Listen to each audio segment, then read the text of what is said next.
Hello everyone, my name is Hannah and I am an actor. I actually went to Young and Talented myself, so I am really excited to be doing this online workshop with you all. It's an acting workshop based on the play Crongton Nights, and I know like some of you are already really familiar with it and others might not be as familiar, but don't worry. We're going to go over all the key things you need to know for this workshop. But before we start, I want to make sure everyone has the right equipment for this workshop. So you will be needing pens, you will be needing some paper. I'd say get about 3 sheets of paper just in case you make a mistake or anything. You will need to be in a space that you feel comfortable in. You can be standing up, you can be sitting down like me, you can be sat on the floor. Don't really mind. You might want to have some room available, not a lot of room, just room, like if you want to move somewhere else during the workshop, or if you want to maybe move about while we're doing the exercise, just so you're comfortable. Just be somewhere where you're comfortable. And most importantly, make sure you have yourselves, because we will be needing you for this workshop. So the play Crongton Nights is set in South Crongton, which has a very heavy rivalry with North Crongton, and we see that throughout the play. Most importantly, it follows the journey of 6 young people who call themselves the Magnificent Six, and we see how their friendship basically develops over the time period that the play is set in, because they haven't always been the Magnificent Six. Something happens on their way home in which one of the characters gets in trouble, and we see how the 6 of them deal with that, how they try and get out of that trouble, how they actually tackle individual problems that they have themselves as a group, which is very lovely because the play looks at their friendship and it looks at friendship in general, and it also tackles a lot of the issues that young people might be facing themselves. So I think it's an excellent play for us to explore. So in this workshop, we're going to be looking at characters and character development. So if you were going to be playing one of these characters, whether it was on TV or an online performance or in a theatre, how would we embody these characters? How would we make them our own? And how do we get like our own perception of who they are? So I'm going to go over some of the characters in a bit more depth, just to say what I think of them. And this is totally up in the air. So if you think something else of the character, that's totally fine. There is no right or wrong. Some of you, like I said, have already looked at the play. So if you already have ideas of these characters, feel free to use them in this workshop. So I'm going to start off with the person I'd consider to be the main character, Makai. So Makai is very funny. He's fun to be around. He's very lovely. However, he does have his own insecurities because of his size. And one fun fact about Makai is that he is an amazing chef, and he toots it from the rooftops. Next we have Bit, who is the leader of the boys group. He's small in size, but that doesn't take away from his powerful personality, and he matures over the time of this play. And I say that because I think some of the decisions that Bit makes at the beginning of the play, he won't necessarily make by the time we reach the end of the play. We see how he develops as a young man. Next we have Jonah, who is he knows when trouble's coming. He's always alert, he's always looking out for things. Some people might consider him to be a bit selfish and self-centered and maybe a bit full of himself, but again, is all up to interpretation. Then we have Venetia, who is a very strong-minded young woman. She knows herself and she knows her worth, which I think is very important. And her self-worth, or how she views herself, actually is challenged in this play, which is a very awesome topic. I think they explored. And again, you can have your own opinions about her. Then we have Syra, who I'd say is a bit similar to Venetia. They're both very strong and independent. However, I think Syra is the most mature out of the group just because of what she's been through. So her family had fled from Syria 5 years ago, and she's probably seen and gone through some things that the other 5 have not experienced, which makes her so mature and makes her know how to look after herself.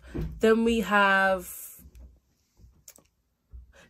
Bush Kid, who isn't from South Crongton. However, she's trying to fit in.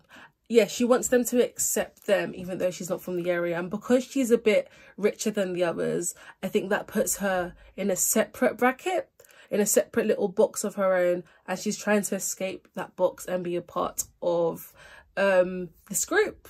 For the first activity, I would like us to look at the inner and outer qualities of these characters. And by that, I'm referring to how they view themselves and how other people view them. And the other people can be the other characters in the play and the audience members, so how the audience members might perceive these characters.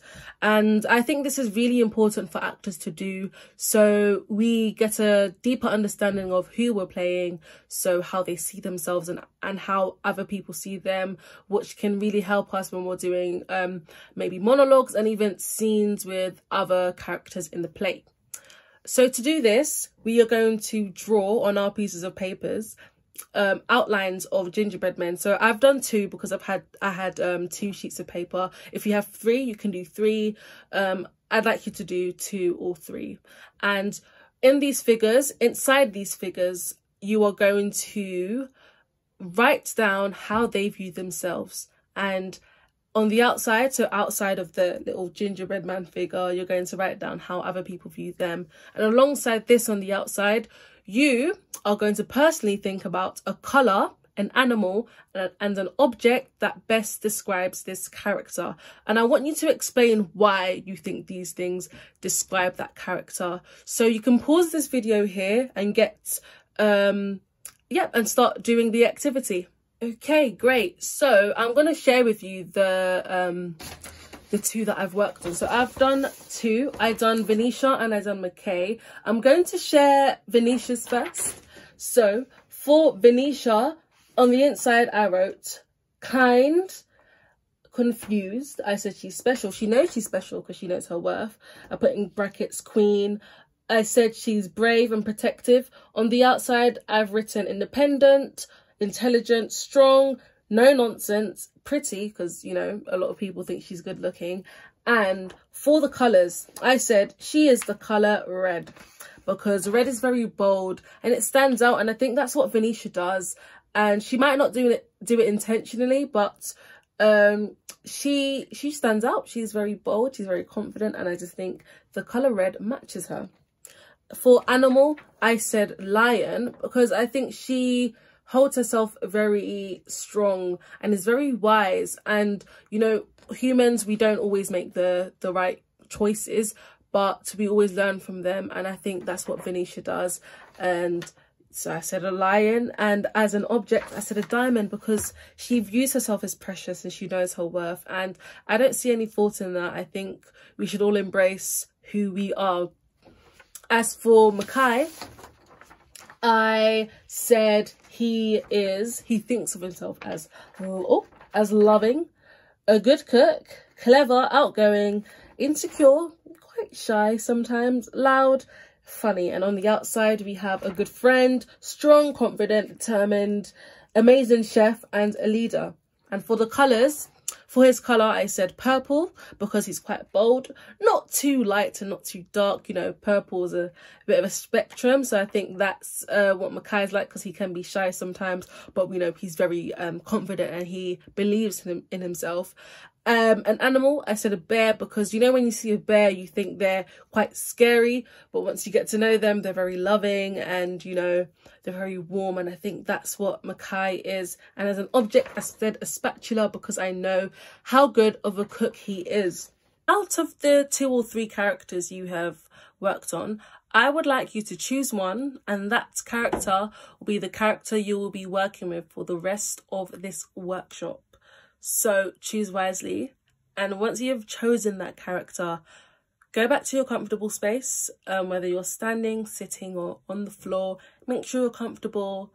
And once you get there, take some deep breaths in and out and clear your mind, because we are about to become this character. So I would like you to close your eyes wherever you are and just think about your body. Think about your arms, your legs, your stomach, your feet, your fingers. And now think about, if you were this character, where would they be holding tension? Is there tension at all? Are they fidgety? Are they very still? If you're sitting, how would this character sit down? Will they have their legs crossed? If you're standing, are they slouching? Are they standing up straight? And if you're on the floor, are they lying down? Are they cross-legged? And just play around with these ideas for a moment.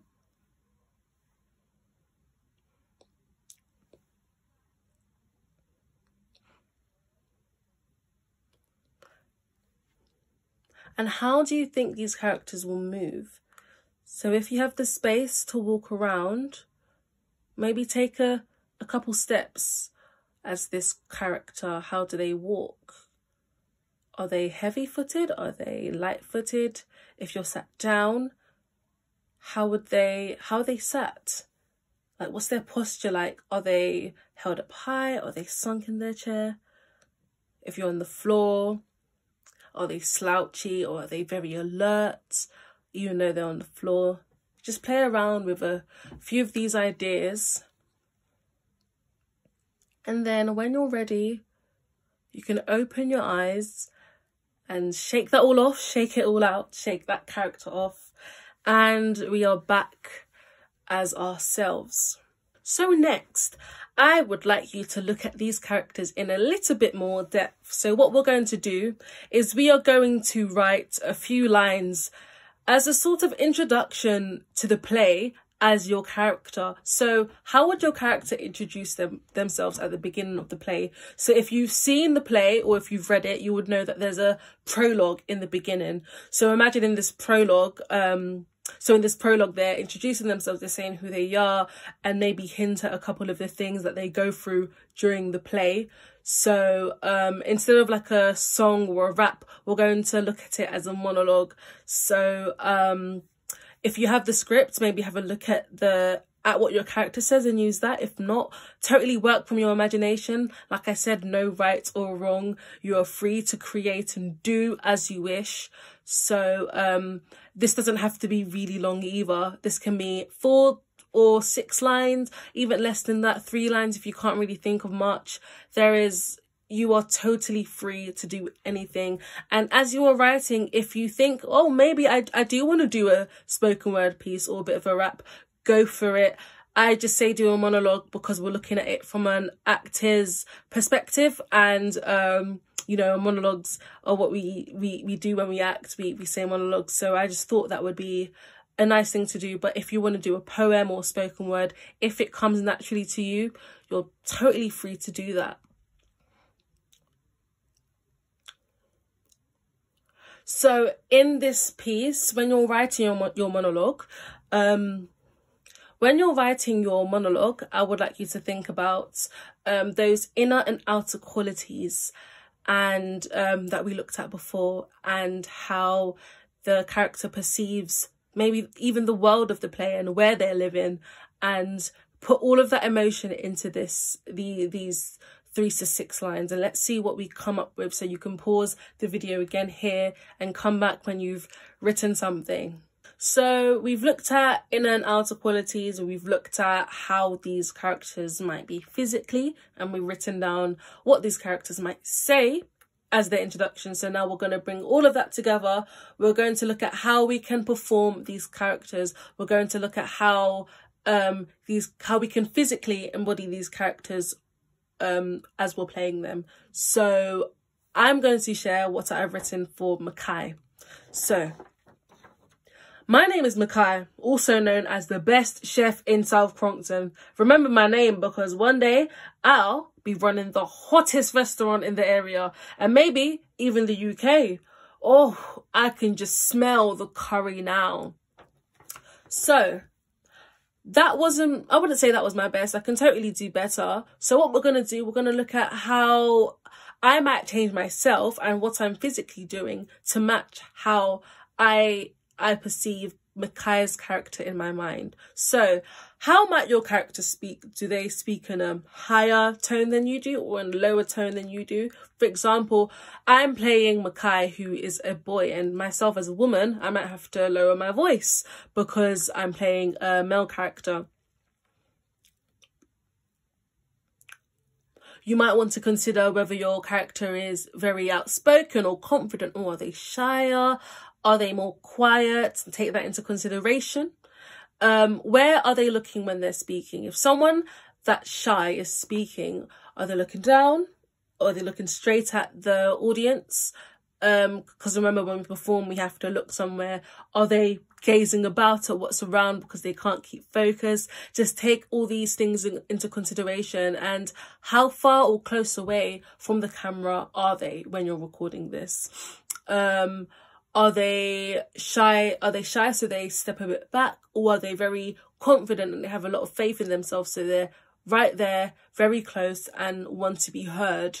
And how do they stand? You know, are they slouching or are they even sitting down when they're introducing themselves? So take into consideration all the things we've worked on so far and apply it to your speech. So if I was to do Makai again, taking into consideration what I've told you about, so in terms of embodying their voice, where they're looking and how they're sitting or standing, it might look something like this. My name is Makai, also known as the best chef in South Crongton.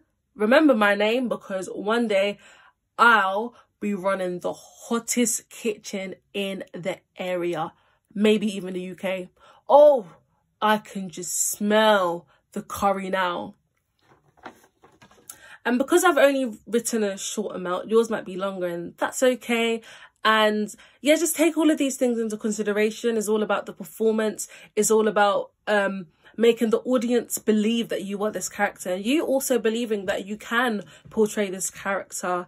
And if you record this and if you want to share it on any social media, remember to use the Crongton Nights hashtag, which is CNights, and tag us at Young and Talented and Pilot Theatre so we can share your work. Thank you so much for tuning in. And yes, I hope you've enjoyed this workshop.